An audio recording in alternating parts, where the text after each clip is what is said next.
우리 함께 보실 오늘 하나님 말씀은 디모데전서 6장 11절에서 19절 말씀입니다. 디모데전서 6장 11절에서 19절 교독하시고 19절은 같이 읽도록 하겠습니다.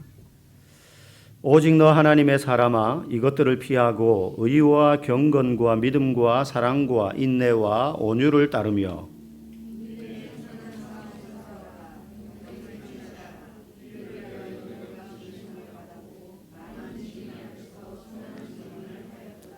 만물을 살게 하신 하나님 앞과 본디오 빌라도를 향하여 선한 증언을 하신 그리스도 예수 앞에서 내가 너를 명하노니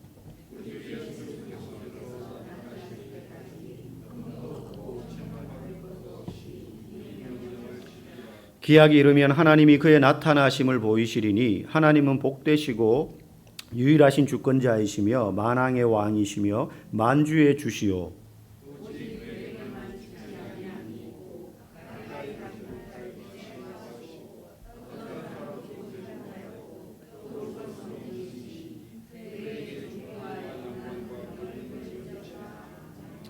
네가 이 세대에서 부한 자들을 명하여 마음을 높이지 말고 정함이 없는 재물에 소망을 두지 말고 오직 우리에게 모든 것을 후히 주사 누리게 하시는 하나님께 두며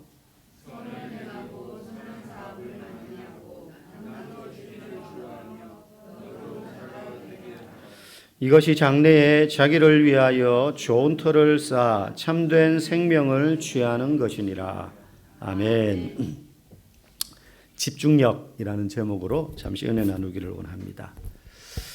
오늘 11절 시작할 때 첫 구절이 오직 너 하나님의 사람아 이렇게 부르는 방식으로 시작합니다. 저는 이 구절을 잊을 수가 없습니다. 디모데전서 6장 11절 오직 너 하나님의 사람아.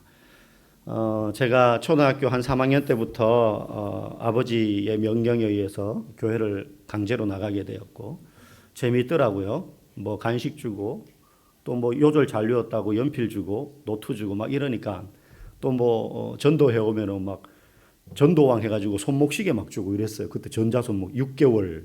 예. 막 너무 재밌잖아요. 그렇게 다녔는데 예수님을 믿지 않았죠. 그러다가 중학교 3학년 학위수련회에 가서 거기서 중생의 체험을 하고 내가 죄인이라는 걸 깨닫고 그냥 진이 다 빠질 때까지 통곡하며 회개하고 구원의 기쁨을 맛보면서 예수님을 인격적으로 이제 영접하게 되었습니다. 그때 그 수련의 주제가 바로 이 구절이었어요. 오직 너 하나님의 사람아. 그래서 그때는 그 마지막 날 저녁에 캠프파이어를 꼭 했거든요. 그래서 왜 철조망 철사에다 글자 이렇게 손 묶어 가지고 이렇게 횃불로 이렇게 촥 붙이면 글자 쫙 다 들어가면 그게 하이라이트였거든요. 장작에도 또 불 촥 붙이고. 그때 이제 오직 너 하나님의 사람아 이걸 선생님들이 딱 크게 새겨놓고 양쪽에서 이제 불을 딱 붙였었어요. 그럼 이제 이 글자가 확 타오르는 거죠. 특별한 날이었기 때문에 제 인생의 추억이었기 때문에 그런지 몰라도 매해 수련회 갈 때마다 다른 표들이 있었는데 하나도 기억나지 않고 이것만 딱 기억이 나요. 오직 너 하나님의 사람아. 성도는 하늘에 붕 떠서 사는 사람이 아닙니다. 그렇죠? 우리는 육신을 가지고 있고 마음속에 여러 가지 욕망들이 있어서 이 땅에 발을 딛고 사는 사람들입니다. 그러다 보니까 눈에 보이고 귀에 들리는 것들에 마음이 계속 가요. 근데 우리가 믿음으로 아는 사실은 하나 있죠. 내가 비록 이 땅에 적을 두고 살지만 내 본적지는 하늘이다. 하나님 나라다. 그래서 항상 육신의 시선은 세상을 향해 가 있지만 내 마음의 시선은 하나님 나라를 향해 고정되어 있어야 된다는 사실을 압니다. 그런데 그 암과 현실의 실제 삶에서 괴리가 있다 보니까 계속 싸워요. 그래서 바울은 내 안에 두 사람이 계속 싸운다고 이야기하지 않았습니까? 그래서 믿음으로 살아야지, 믿음으로 살아야지. 다른 말로 하면 오늘 설교 제목대로 비추어 보자면 믿음으로 집중하며 살아야지. 내 눈에 보이는 건 이거지만 내 마음의 눈은 하나님 나라를 바라봐야 돼. 딴 데 시선 돌리면 안 돼. 그런 집중력을 가지고 막 사는데요. 그런 집중력을 흐트러뜨리는 방해물들이 이 세상에는 너무나 많더라고요. 인기, 사람들의 인정, 또 시선, 뭐 많은 것들이 있습니다. 그 중에서 뭐니 해도 돈이 가장 큰 방해물 같아요. 이걸 여기에 내 마음이 집중 안 해야 되는데도 하나님 나라보다 계속 여기에 집중하게 만들어요. 만들어요. 그래서 오늘 11절에 보면 이렇게 시작합니다. 오직 너 하나님의 사람아 이것들을 피하고 이렇게 말해요. 그럼 이것들이 뭐냐 하면 지난주에 보았던 앞에 9절에서 쭉 나오던 9절에서 10절에 언급되는 돈을 사랑함이 일만하게 뿌리가 된다라는, 이것들을 피하라는 말은 돈을 사랑하는 마음을 버려라 이거예요. 이제 오직 너 하나님의 사람아, 너 하나님의 사람 아니냐. 비록 이 땅을 사니까 그게 보이지만 그냥 보이는 대로 그거 쫓아가서 거기에 시선이 꽂혀서 살면 안 되고 이것들을 너희들은 피해야 돼. 피해야 돼. 이게 물질이 이 땅을 사는데 필요 없으니까 피해, 그거 쳐다보지 마, 이런 말이 아닙니다. 하나님의 나라를 위해서 쓰라고 주신 물질을 그 목적대로 잘 쓰면 되는 거예요. 그래서 오늘 본문 18절 19절에 보면 이런 표현이 나오죠. 같이 읽어볼까요? 선을 행하고 선한 사업을 많이 하고 나누어 주기를 좋아하며 너그러운 자가 되게 하라. 이것이 장래에 자기를 위하여 좋은 터를 쌓아 참된 생명을 취하는 것이니라. 돈이 필요 없는 게 아니에요. 이 땅을 사는데 돈이 필요하지만 너가 먹고 사는 그거에만, 쌓아두는 데에만 돈을 모으려고 하지 말고 하나님 나라 사업을 위해서 선하게 써라. 흘려보내라. 그렇게 하라는 거예요. 그럼에도 불구하고 우리는 하나님 나라를 위하여 거기에 집중하면서 살아가는 것을 방해하는 이 돈의 유혹으로부터 자유롭지 않습니다. 자유롭지 않아요. 왜? 우리 모두가 빠짐없이 돈을 너무 좋아하기 때문이에요. 저도 돈 좋아합니다. 뭐 목사는 풀 뜯어먹고 사는 신선도 아니잖아요. 이슬 먹고 사는 거 아니잖아요. 목사도 돈 주고 밥 사 먹어야 돼요. 반찬 사 먹어야 되고 옷 사 입어야 되잖아요. 그죠? 네. 사실 돈 좋아하는 건 문제가 안 돼요. 제가 여러분들 보고 막 돈, 무서워. 이거는 나쁜 거야. 성경에서 돈을 피하라 그러니까, 다 거지가 돼야 돼요, 그러면. 그럴 수 없잖아요. 돈을 좋아하는 건 문제가 안 돼요. 문제는 예수님보다 돈을 더 좋아하는 게 문제죠. 예수님보다 돈을 더 좋아한다는 게 문제예요. 예수님을 미워하는 게 아니에요. 돈만 좋아하는 거 아니에요. 우리는 그리스도를 사랑합니다. 그러니 지금 주일날 돈 쓰러 안 가고 여기 앉아 있는 거잖아요. 맛있는 거 먹으러 안 가고 좋은 데 구경 안 가고 여기 앉아 있는 거잖아요. 그래도 내가 주일이니까 예배 드리러 가야지. 이러면서 와 있는 거거든요. 우리는 다 그리스도를 사랑해요. 어떤 사람 이만큼 사랑하고 어떤 사람 좀 적게 사랑할지 몰라도 여기 그리스도를 사랑하지 않는데 앉아 있는 사람은 아무도 없어요. 그런데 문제는 돈을 더 사랑한다는 거예요. 다른 말로 하면 예수님을 사랑하는 이유가 우리가 가장 좋아하는 돈을 더 얻고자 예수님을 사랑하는 거예요. 돈을 위해서 예수님을 좋아할 수 있어요. 돈과 상관없이 예수님을 좋아하는 게 아니라 돈을 위해서 예수님을 좋아할 수 있다니까요. 이게 예수님과 돈을 무게로 달았을 때 나는 돈에 더 마음이 가. 그냥 단순 비교하는 게 아니라 예수님 사랑해. 너무 사랑해 예수님. 주님 찬양할 때 막 눈물이 나는데 그 목적이 돈을 위해서 예수님을 내가 너무 사랑하는 거예요. 그러면 아무리 예수님을 사랑한다고 고백하지만 실제 내 마음은 어디에 더 집중되어 있어요? 돈에 집중되어 있는 거예요. 부정하더라도. 그래서 이걸 잘 구분해야 돼요. 나는 그리스도를 더 사랑하는가 아니면 돈을 가장 사랑하기 때문에 그걸 얻기 위해서 그리스도를 사랑하는가. 많은 종교인들이 그래요. 부부간에도 여러분 마찬가지입니다. 인간관계도 그래요. 여러분 부부간에 상대가 내 마음을 긁을 때 있어요 없어요? 있죠. 나는 가만히 있는데 와서 들이받을 때도 있어요. 없으면 그게 사람이 아닙니다. 예. 그럴 때 보면 상대가 참 못나 보여요. 못나 보여요. 근데 부부간의 문제는 대부분 그 상대의 마음을 공감하지 못하는 데서 오는 문제들이 거의 대부분이거든요. 저 인간 도대체 왜 저러지? 공감이 안 되는 거예요. 특히 남자들은 나이가 들수록 아이가 된대요. 여자도 그런 측면이 있지만 남자들이 특히 더 점점 이제 힘도 없어지고 뭐 그렇게 돼요. 나이가 들수록 그래서 잘 삐져요, 남자분들이. 잘 삐지고요. 더 삐지면 깊은 동굴로 들어갑니다. 자기만의 동굴로. 드러내지 않아요. 왜 그럴까? 이제 뭐 여러 가지 학자들의 이야기들이 있더라고요. 그 중에 하나가 남자들은 어릴 때 자기가 하고 싶은 걸 하면서 자랐어야 되는데 그렇지 못한 경우가 많다는 거예요. 남자들에게 사회적으로 요구하는 게 있기 때문에. 더군다나 이제 한 40대 중반 이후 50대, 60대 이 정도 되는 남자들은 자기가 하고 싶은 걸 하면서 자란 사람들이 거의 없어요. 해야 될 걸 하면서 자랐지 하고 싶은 걸 하면서 자랄 수 있는 환경이 이렇게 잘 되지 않았었어요. 그래서 내가 뭘 하고 싶어 하는지 잘 몰라요. 40대 후반 50, 60대 남자분들이 내가 뭘 좋아하는지를 잘 몰라. 그러니까 어른이 그렇게 돼요. 어른이 되니까 가장이니까 아버지니까 그냥 토끼 같은 자식, 제가 지난주에 토끼 같은 마누라 그랬다가 바뀌었 사람 저는 몰랐는데 많이들 웃으셨다 그러더라고요. 약간 좀 이상했어요. 제가 말한 토끼 같은 자식, 여우 같은 인정하시네요. 네. 여우 같은 마누라한테 갖다 바치기 바빠요. 어른이 되어서는. 어릴 때 자기가 하고 싶은 거 못하고 자랐는데 커서는 자기가 하고 싶은 게 뭔지도 모르지만 뭘 해야 될지도 몰라. 해야 될 거 하는 거예요. 그렇게 50대 60대를 보내요. 제가 명절이 아니라 제가 목사여서 평일날 이렇게 성도들과 함께 식사하러 갈 때가 많습니다. 그럼 대부분 여자 성도들과 식사하러 갑니다. 뭐 순장님들하고 밥 먹으러 간다든지. 남자분들은 이제 낮에 같이 못 다니니까. 그래서 낮에 점심 먹으러 시내 어디 식당에 가면 그 식당에 어떨 때는 남자가 저 혼자인 걸 발견해요. 다 여자예요. 저는 안산에 어디 잘 나간 뭐 유명 맛있는 데라 그래요. 맛집이라 그래서 이렇게 그 순장님들이 저를 데리고 가더라고요. 저는 그런 데 잘 모르니까. 이분들이 다 꿰고 있어요. 뭐. 갔는데 보니까는 식사하다가 딱 보니까 남자가 저랑 한 명 더 있어요.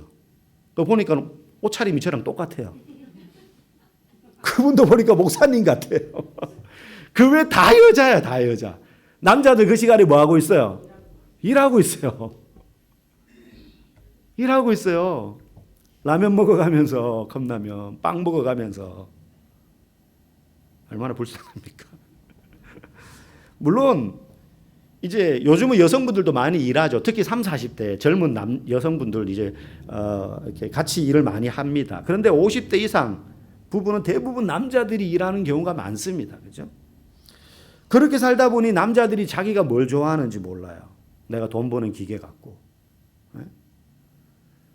평생을 그래 살았는데 나를 위해서는 뭐 제대로 된 거 옷 한 벌 사 입은 적 없고 뭐 이런 마음도 막 드는 거예요. 그러니 사는 게 힘들어. 나중에 50대, 60대가 돼가지고 남자들이 그래서 우울증에 잘 빠짐. 중년 우울증. 여자들이 갱년기가 오면 남자들은 우울증에 빠지는 거예요. 여자들은 오히려 50대, 60대가 되면 더 막 에너지가 넘치는 것 같아요. 그 전까지는 막 살림살이 한다고 못했던 일, 난 나가서 사회생활 해볼 거야 그러면서 막 그러는 분들 많죠. 그때 그 중년의 남성 우울증을 고치는 좋은 방법이 있는데 자신의 마음과 감정을 드러내는 거예요. 나 힘들다. 근데 그걸 못하는 사람들이 많아요. 남자들이. 자존심이 센 사람. 그리고 남들에게 피해 주기 싫어하는 사람. 이런 사람들이 힘들다 말을 잘 못해요. 어떤 분이 우울증에 걸려서 중년의 남성이 이제 정신과 상담을 받으려고 이제 병원에 찾아갔습니다. 의사 선생님이 뭐 때문에 오셨어요? 그러니까 막 한 2주 전부터 심장이 꽉 쪼이는 것 같고 너무 아프고 답답하고 지금 밤에 잠을 못 잔 지 한 3일째입니다. 그러니까 막 눈이 시커매가지고 다크서클 내려앉아 그래가지고 너무 나 힘들다 지금 괴롭다 이걸 어필하면서 이야기를 했어요. 그러면 이제 이 정신과를 찾아온 의사 선생님 찾아왔으면 환자 같은 경우는 뭘 기대합니까? 그렇구나. 많이 힘드셨겠네요. 뭐 이런 말 듣고 싶을 거 아니에요. 근데 의사 선생님이 어떻게 합니까? 심장이 꽉 조인다 이러면서 이제 컴퓨터에 입력하는 거죠. 잠을 못 잔 지 3일째 이러고 끝나는 거예요. 그리고는 수면제 처방해 주는 거죠. 그 사람이 가지고 와서 수면제 다 버렸대요. 집에서. 다 버렸대요. 여러분 그런 중년 우울증에 걸린 남편분들이 늦게라도 내가 뭘 좋아하는지를 찾아서 해보는 거예요. 취미생활을 가지고.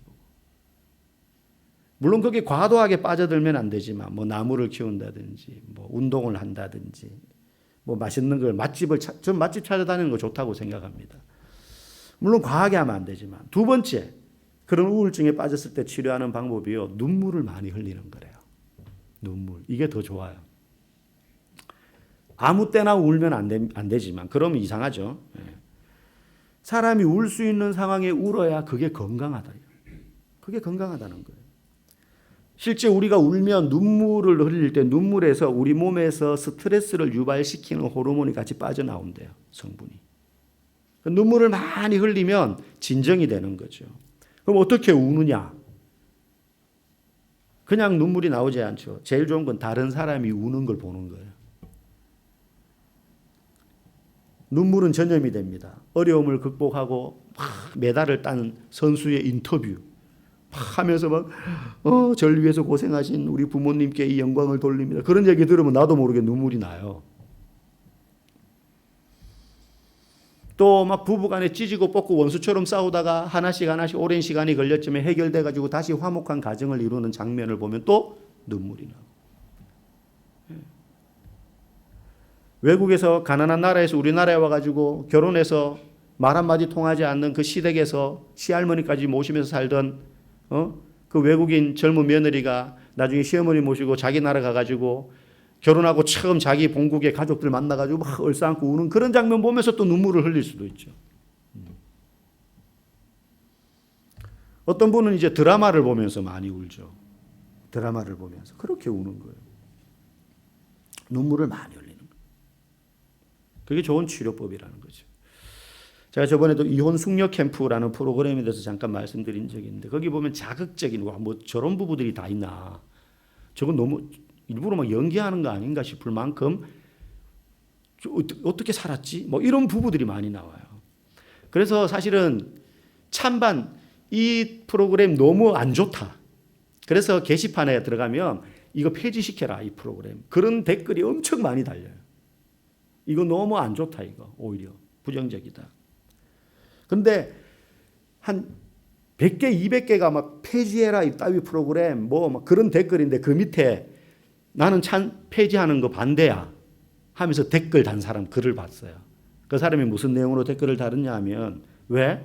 나는 나름대로 힘들다고 생각했던 내 결혼 생활이 참 평범하고 평온하구나라는 것을 배울 수 있었는데 여기 나오는 사람들 보면서 볼 때마다 내 남편은 정말 좋은 사람이고 정상적인 사람이구나 하는 걸 깨달아서 나는 너무 좋았어. 그러면서 이제 이 프로그램 계속 해줬으면 좋겠어. 이거 보고 내 남편 보면 남편이 너무 사랑스러워 보여. 뭐 이러면서 진짜인지 가짜인지 몰라도 그렇게 댓글을 다신 분 글을 봤어요. 여러분 남편을 보며 아내를 보며 그 사람에게서 무슨 선한 것이 나오겠느냐. 도대체 이 인간한테서 무슨 그런 게 있겠냐. 여러분 그런 생각하면 안 돼요. 원래 우리는 선한 게 나올 수 없는 사람들이에요.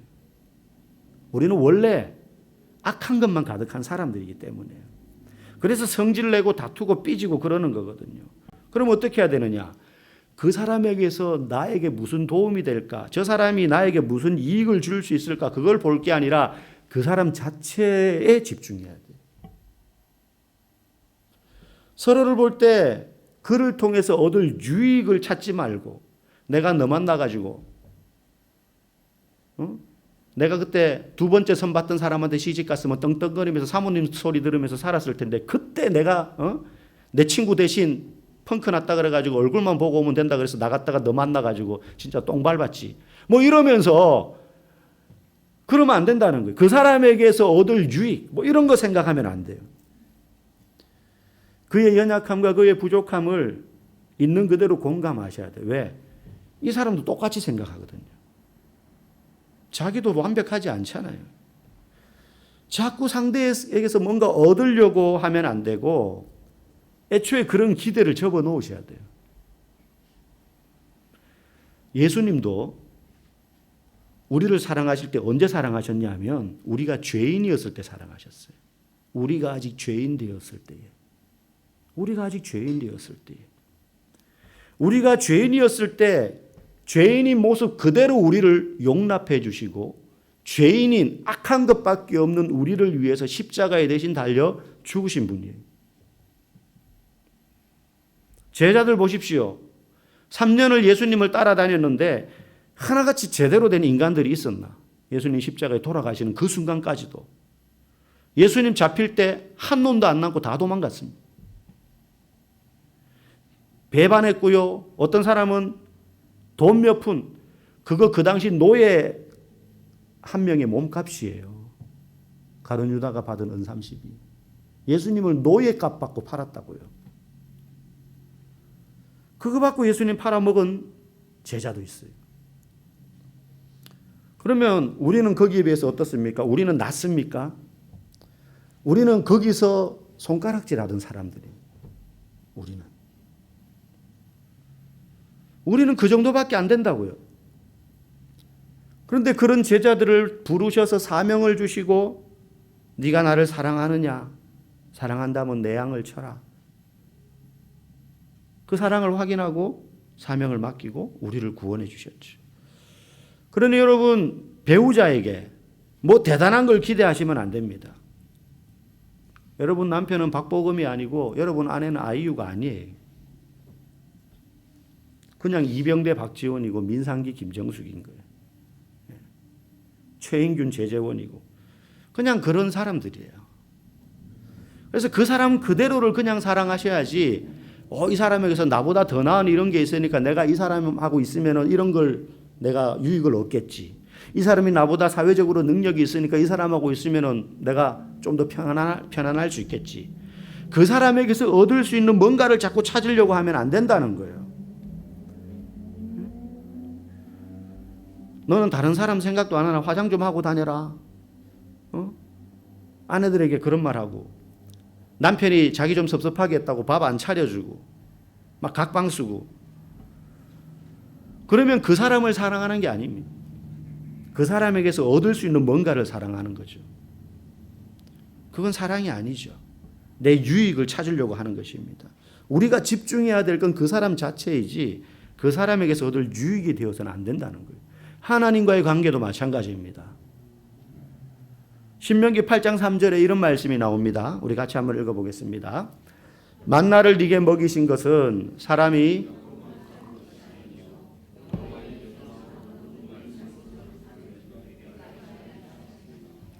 아멘. 만나를 구하지 말라는 게 아닙니다. 세상에서 여기서 만나는 우리에게는 오늘날 돈이 될 수도 있는 거예요. 음식이 될 수도 있는 거예요. 그걸 구하지 말라는 게 아니에요. 그걸 얻기 위해서 하나님을 찾지 말라는 거예요. 그거 얻으려고 하나님 이름 부르지 말라는 거예요. 그거 얻으려고 하나님 믿지 말라는 거예요. 만나를 주신 이유가 뭐예요? 배고프니까는 굶주림을 면하기 위해서 주신 게 아니라 사람이 떡으로만 사는 것이 아님을 알게 하기 위해서. 어떻게? 그 떡을 지금 누가 주고 있습니까? 하나님이 주고 있잖아요. 그러니까 너네가 떡을 보지 말고 떡을 주시는 하나님을 보라고 만나를 주신 거예요. 이 떡이 뭡니까? 돈이고 실력이고 명성이고 학벌이고 직업이 될 수 있잖아요, 오늘날. 하나님이 우리에게 그런 것을 주실 수 있는 분인데 그런 걸 얻기만 하려고 하나님 믿지 말라는 거예요. 그건 내가 돈을 얻기 위해서 하나님을 믿는 것, 결국은 하나님보다 돈을 더 사랑하는 것이기 때문에 하나님 우리에게 떡도 주십니다. 돈도 주십니다. 직장도 주시고 건강도 주십니다. 주신 이유가 그걸 통해서 하나님이 나를 보라고 주시는 거예요. 하나님이 나를 보라고. 우리가 왜 교회에 지금 나와 있습니까? 이러저러한 문제가 있으니까 내가 그래도 주일날 교회라도 나와 앉아 있어야 하나님이 그런 나를 보고 우리 살림살이를 좀 펴주시고 어려운 문제 아시고 도와주시겠지가 아니라 하나님 만나려고 나오는 거예요. 만나에 집중하지 말고 만나를 주시는 분에게 집중해야 돼요. 그때 비로소 나와 함께 계신 하나님이 믿어지고 그게 믿음이 되는 거예요. 여러분 기적을 경험하고도 주님을 보지 못한다면 기적은 의미가 없습니다. 병 나아서 좋겠죠. 아무 의미가 없어요. 그건 기복신앙이죠. 진짜 기적은 기적이 없는 평범한 삶 속에서도 주님을 절실하게 믿는 게 기적인 거예요. 고난이 닥치고 어려움이 닥치면, 발등에 불 떨어지면, 교회를 다닌 사람이라면 그래도 급한 마음에 하나님 찾아요. 그런데 사업이 잘 되고 평온해, 아무 문제 없으면 하나님 찾기가 더 어려운 겁니다. 그러니 기적이 없을 때 하나님을 붙잡는 게 그게 진짜 믿음이고 기적인 것입니다. 옆 사람 보면서 이렇게 한번 인사합시다. 자, 옆 사람 보시면서 당신의 모습이 어떠하든지 끝까지 당신을 사랑하겠습니다.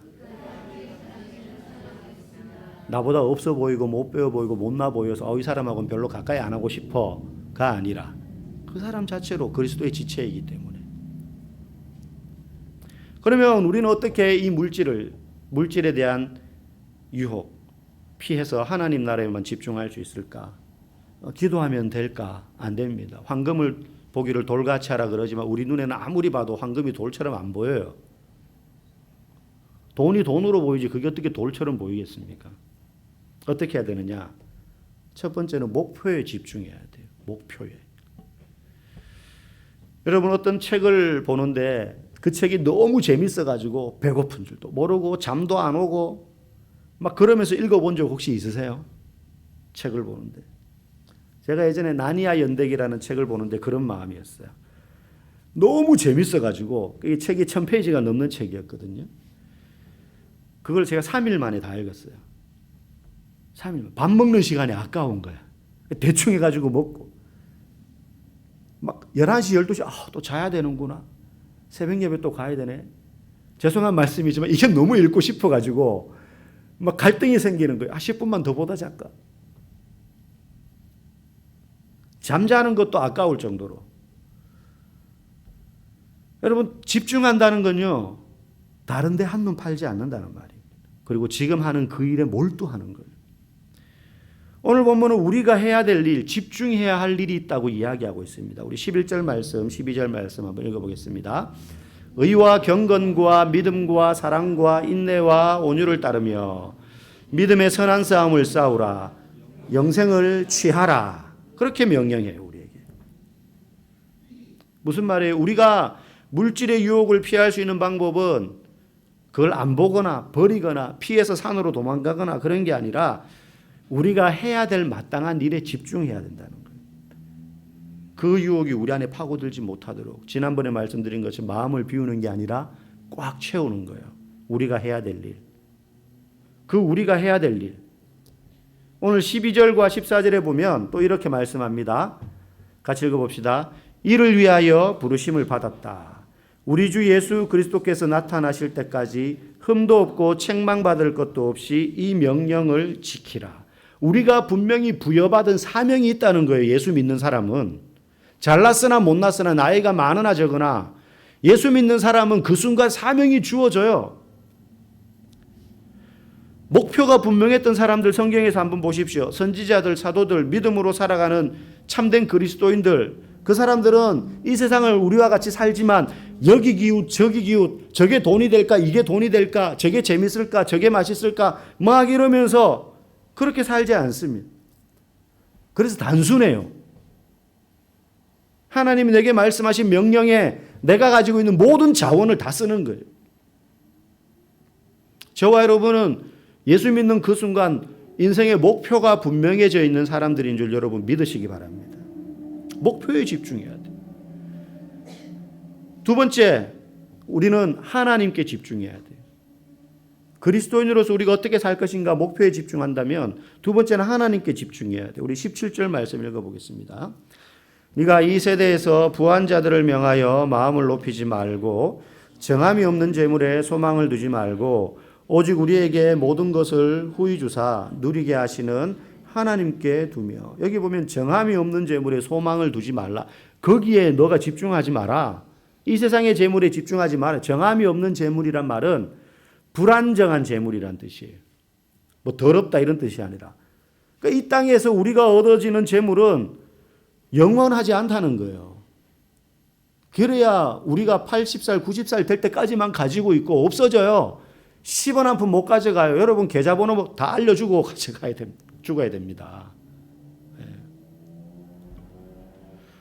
아무리 많이 쌓아도 한 푼도 못 가져가는 정함이 없는 재물에 너희 마음을 두지 말라는 거예요. 거기에 우리의 마음을 두지 말고 오히려 그것들을 주실 수 있는 하나님께 우리 마음을 두라고 지금 이야기하고 있어요. 그것들을 주실 수 있는. 그러니까 우리 자녀들을 위해서도 기도할 때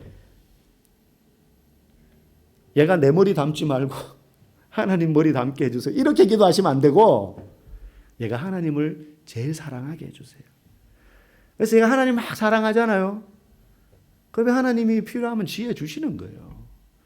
하나님이 이 아이에게 지혜를 주십시오. 공부 잘하게 해주십시오. 하는데 하나님을 잘 믿게 해주십시오라고 기도 안 하면 얘가 그 지혜 받아가지고 뭐 하겠습니까? 하나님과 상관없는데 그거 쓰는 거죠. 그러면 그 지혜가 그에게 안 주어지는 것만 못해요.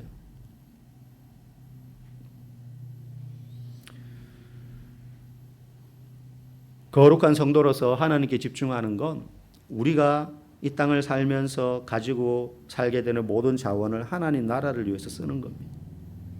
돈 버는 거, 공부하는 거, 자녀 양육하는 거. 자녀는 내게 아니라 하나님이 주신 기업이 내게 잠시 맡긴 하나님의 자녀예요. 하나님 거예요. 내게 아니에요. 내 마음대로 할 수 없어요. 그렇게 해서도 안 되고. 하나님 나라를 위해서 돈 버는 거죠. 하나님 나라를 위해서 공부 열심히 하는 겁니다.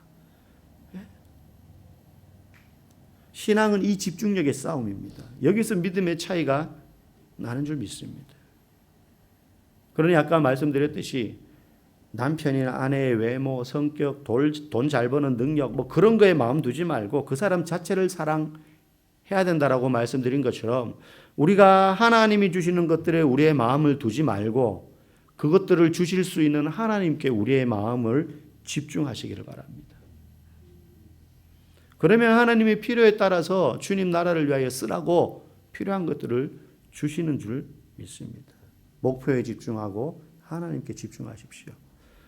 우리 모두가 그렇게 짧은 인생 하나님께 집중하며 우리에게 주신 사명에 집중하며 그렇게 살아서 돈과 싸우지 말고 남편 아내 보면서 싸우지 말고 믿음으로 선한 싸움을 감당할 수 있기를 주님의 이름으로 간절히 축복합니다. 함께